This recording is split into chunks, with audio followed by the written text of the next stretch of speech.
Design shapes the way you live. I'm Nico, an interior design expert focused on the connection between home and well-being. Using science, design, and professional expertise, I'll help you shape a space that elevates your mindset and enhances your well-being. Let's create space for better living, starting now. So, did you know that your home might be shaped more actually by what you've seen than who you are? And I don't say that to be overly dramatic. I say that because it's just more common than we think. And it's an interesting thing to think about because when we actually consider that the way our homes look, your home might be more reflective of what you've seen and what you think you might like than truly who you are and what you need. You could have a beautiful home, a well-designed home, a home that technically works, yet it still feels off and you still feel really off in it. You might still feel a low level of discomfort that you can't quite explain. And most people think that that means, well, I chose the wrong sofa, or shoot, this layout is not right, or the style of my home is just something that I don't connect with. But that's not it. What you're actually feeling is misalignment. Your home doesn't match who you are authentically, and you haven't carved out a personalized space. So let's take a couple steps back. Let's zoom out for a second. We hear this word authenticity all the time, right? I mean, be authentic, live authentically, show up as yourself, right? Be yourself. People often are searching like, how do I be real? How do I be more authentic, true to myself, all of those things. But why do we care so much about that? Why does it matter? So let's take a couple step backs. We'll zoom out for a second. We hear this word authenticity all the time. Be authentic, live authentically, be real, show up as yourself.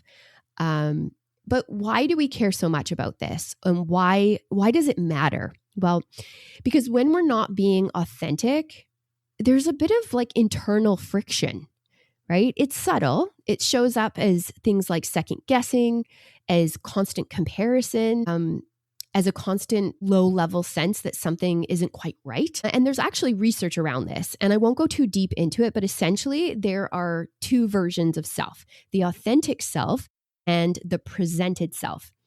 And the presented self is really who we think we should be.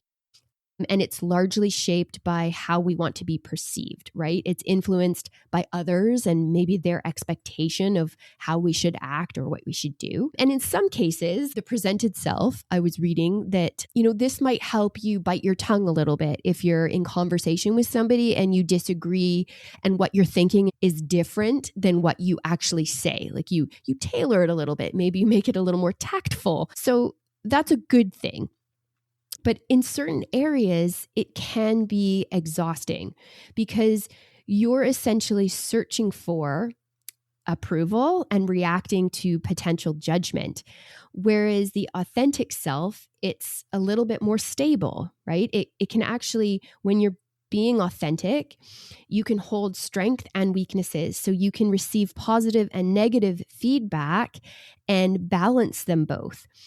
You're not trying to perform. And because of that, you're actually less reactive to negativity.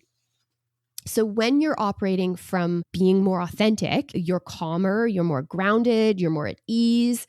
Now think about that, but inside your home. Your home reflects you, but it also shapes you, right? It mirrors your habits, your priorities, and what you value, often more honestly than you realize. At the same time, it acts as an extension of you, which influences how you think, how you move, and show up each day. So when your space is aligned, it supports you naturally. When it's not, you feel it.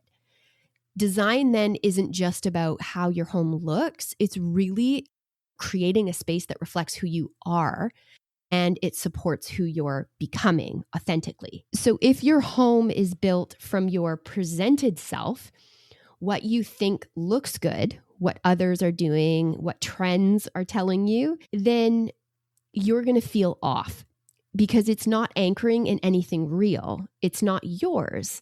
And that creates that friction, not enough to always notice it clearly, but enough to affect how you feel each day. And I always say this, that you may walk into a space and something's working, something feels great, and you can't necessarily articulate what exactly that is, but your brain and your body are responding to that space.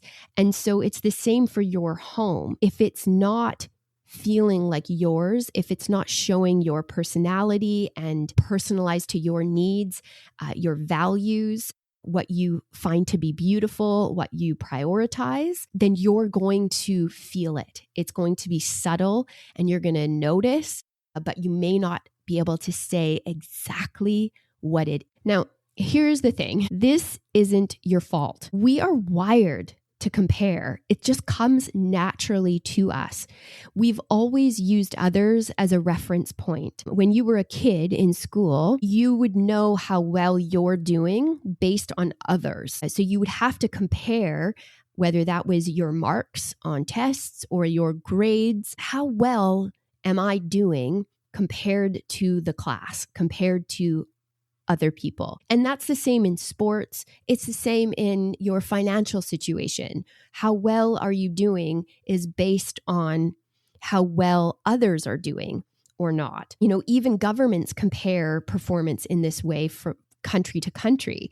So when it comes to design, of course, you're going to look around. That is completely normal. It's completely natural, and it's not always a bad thing. You're going to ask, what are they doing? Am I doing this right? Is my home good enough?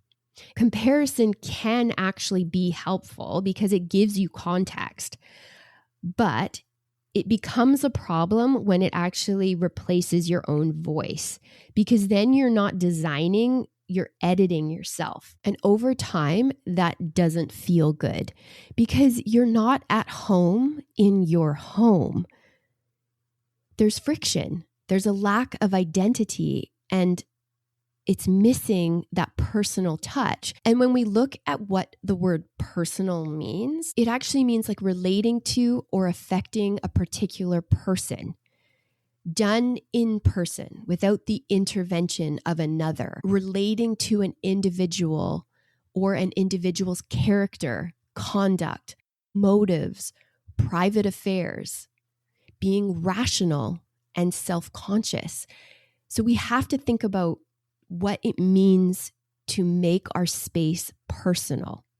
And if they're not, it can create feelings of anxiety. It can cause you to feel behind. It steals your joy, always comparing to how others' homes look. So the other day I was working away on my computer and, it had been several hours of just focused work. And I wanted to take a bit of a mental break. And sometimes what I do in those moments is I look for inspiration. So I'll go on a bit of a hunt. So I'll see different products or different designers. And on that day, I decided to explore some of my favorite designers out of England. And I just love doing this because I have a handful of designers that are my favorite. And I love seeing their work. I respect their aesthetic, their quality of work, their detail. And it's just that moment that I love to just take that mental break and just get inspired. And anyway, so I was looking at these designers, their projects, and I kept noticing gallery walls in each one of their projects. Now, I love a good gallery wall. And for whatever reason, on this day, I was drawn to them. And I noticed how each one in different projects, different homes, different designers had a gallery wall.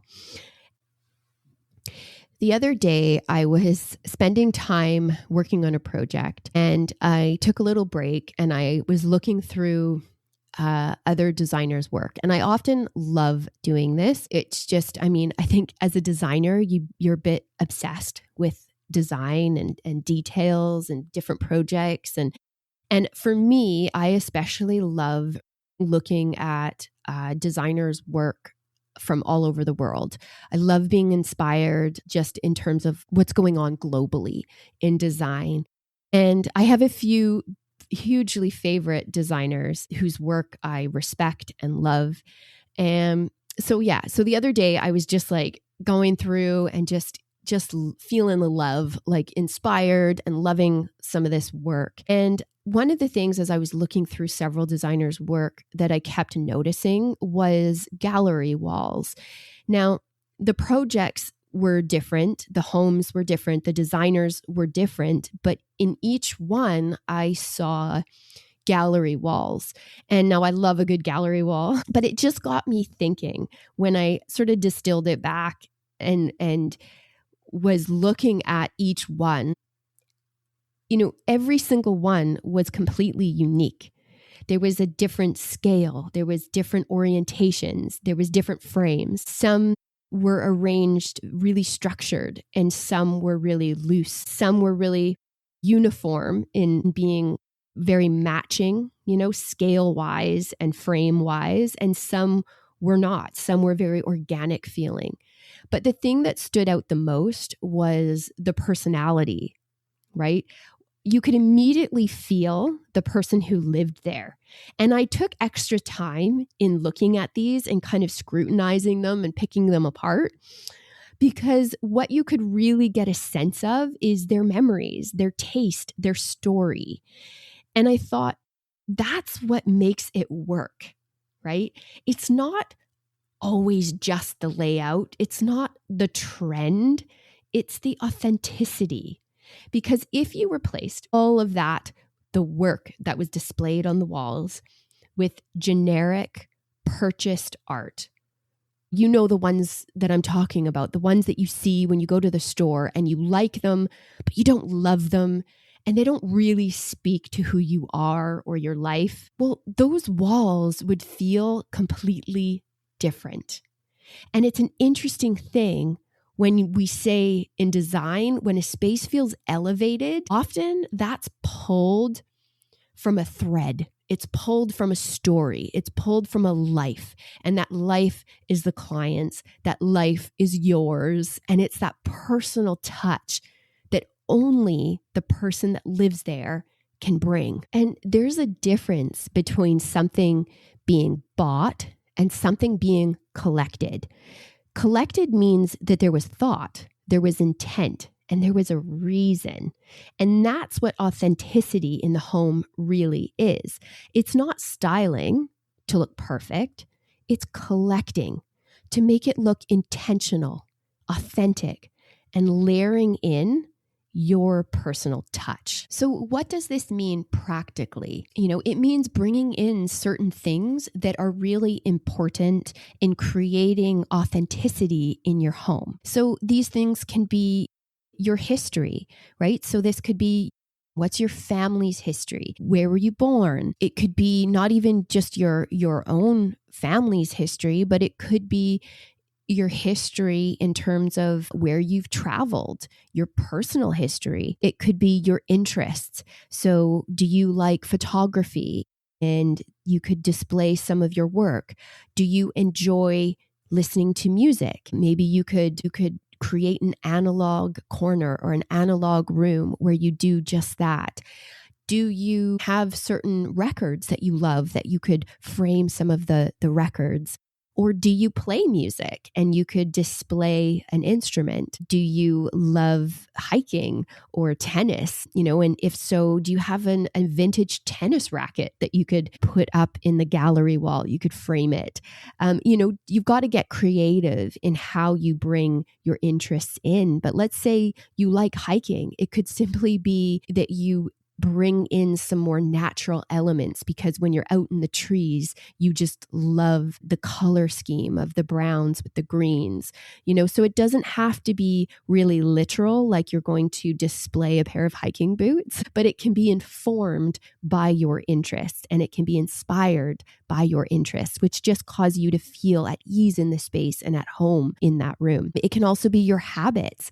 Do you write? Do you read? Think about how you can design your space to reflect the habits that you either want or you do regularly. So like something like listening to music. And your future, what is it? What's your goals? What's your ambitions? Try to bring that in your home, not just how you want things to look, but how you actually live and how you want to live, right? Your home should support that. And this is something designers do all the time. We don't just ask, what style do you like? And then take it from there and mimic whatever that style that you like is.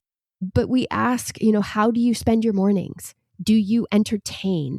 Do you need a quiet space? What do you reach for daily? What drives you crazy? And more importantly, we pick up on what's not always said.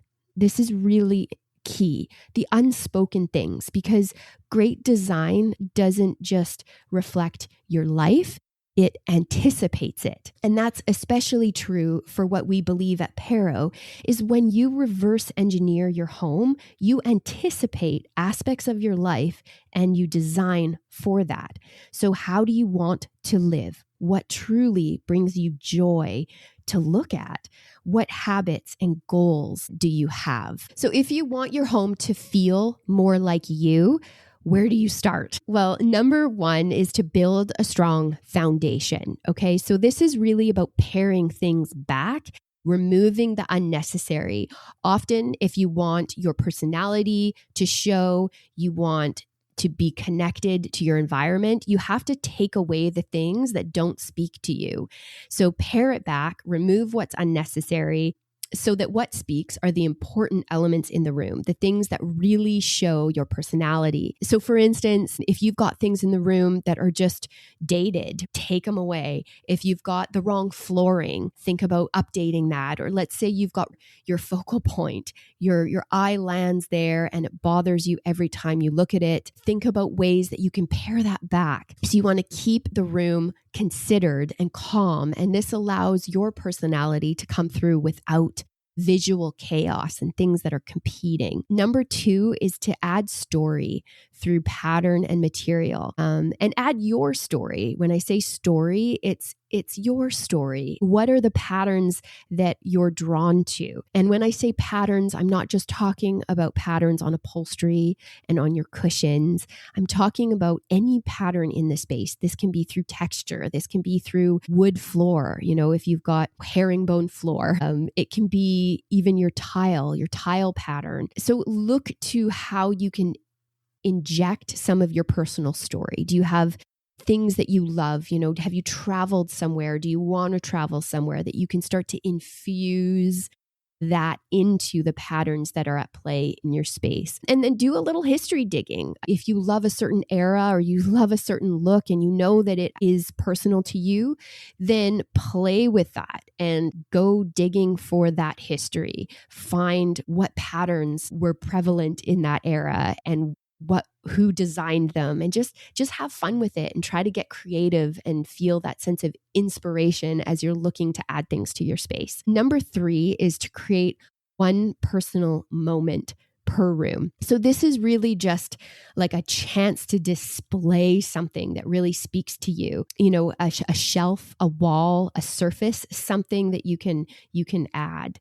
So for instance, in my home, we have a shelf above our dining table, and I display a bunch of vases on that shelf. And these vases, it's a collection. Some were gifted, some were inherited, and some I found at thrift stores. So it's really this like collection of a whole bunch of things, but they're all glass. They're all different. Sorry, I shouldn't say some. Some are crystal, but it's just a beautiful moment. There's a lightness to it that I love, but each one speaks to its own thing.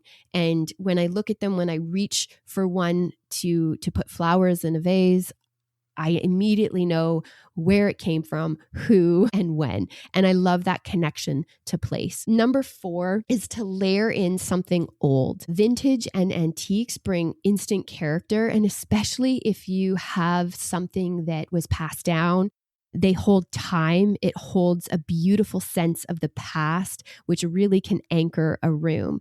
And it doesn't have to be something that is from your family, something that was passed down. So as an example, we have in our living room a beautiful and antique commode, and we bought it for my daughter's nursery when she was a baby. And one of the things that, I've shared this before, but my husband's grandma passed away before our daughter was born. And she didn't actually even know that we were going to have a baby. We would have loved for her to have known that and to have met our daughter. So when she passed away, my husband, some inheritance.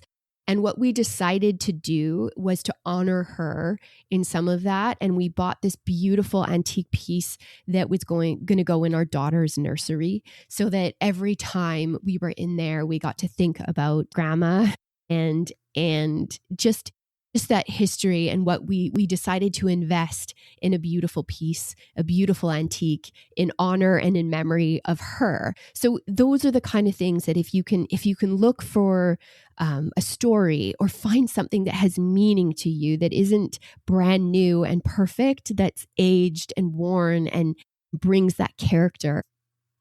Number 5 is to use layout to reflect behavior. So for instance, what do you love that's personal and authentic to you?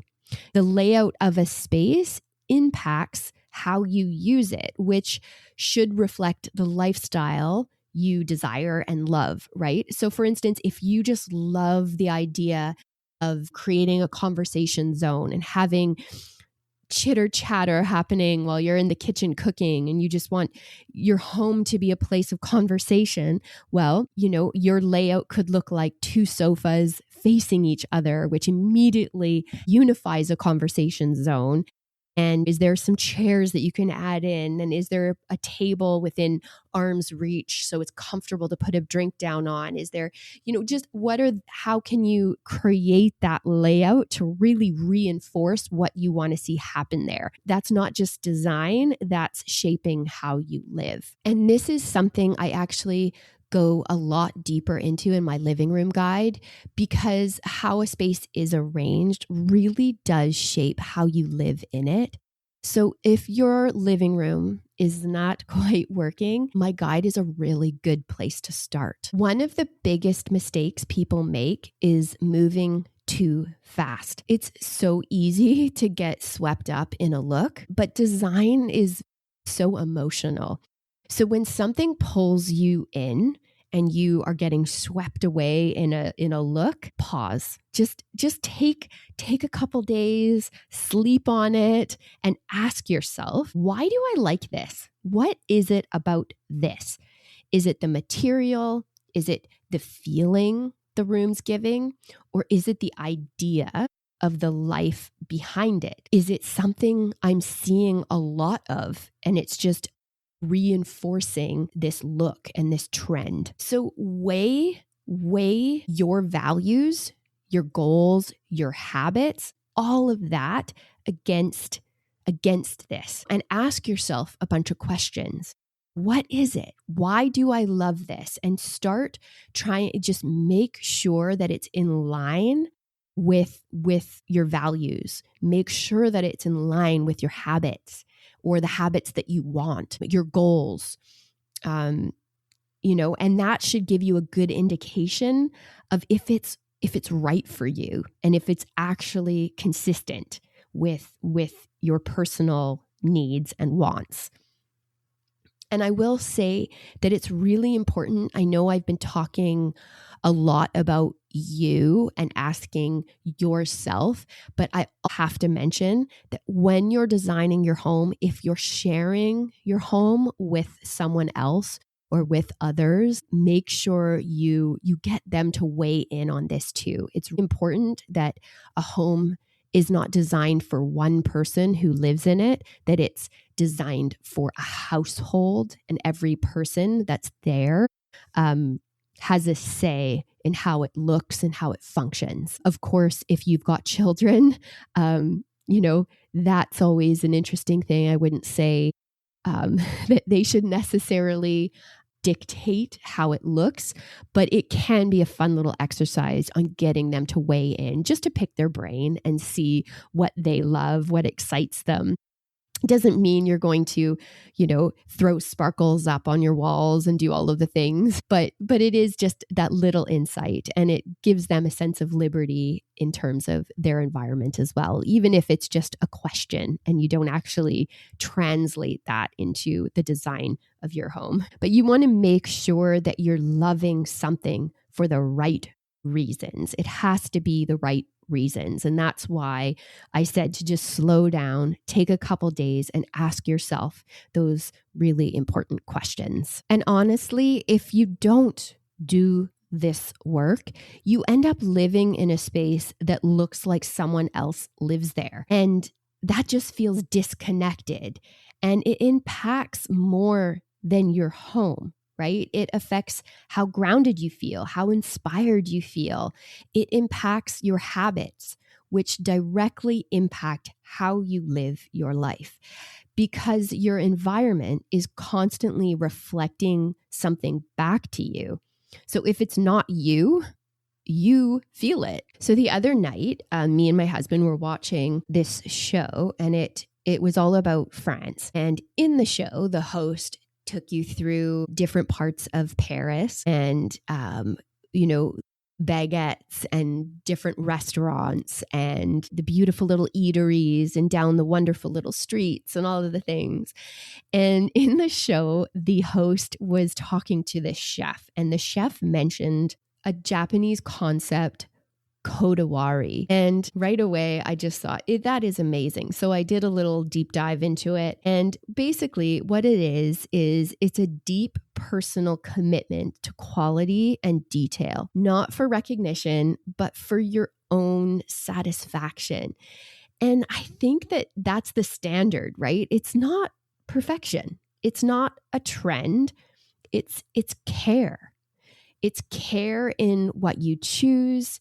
It's care in what you keep, and care in what you bring into your life, and care in how what you bring impacts you. At the end of the day, an authentic home doesn't look perfect. It looks lived in, collected, considered. It evolves with you. And if you get the foundation right, you don't need to keep starting over. You just keep layering. So if your home feels off, don't ask what's wrong with it. Ask, where am I not showing up in it? Because your home should reflect your life, not someone else's.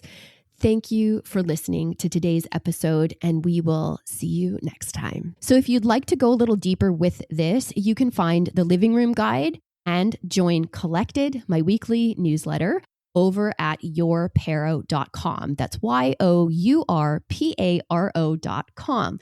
The Create Space digital course is there as well, designed to help you create space for better living. And I'm always sharing more on Instagram at yourparo, as well as my personal at bynico.space. Thanks so much for listening today. If you found this episode helpful, the best way to support the show is to follow along and share it with someone who'd love it too. And if you'd like to go a step further, you can become one of our Better Living backers. It's a small monthly contribution that helps keep the show going. And as a thank you, I'll send you a personal note along with a 15% discount for the Create Space course when it launches. You can find the support the show link right in the show notes. I'm so glad you're here. Thanks for creating space with me.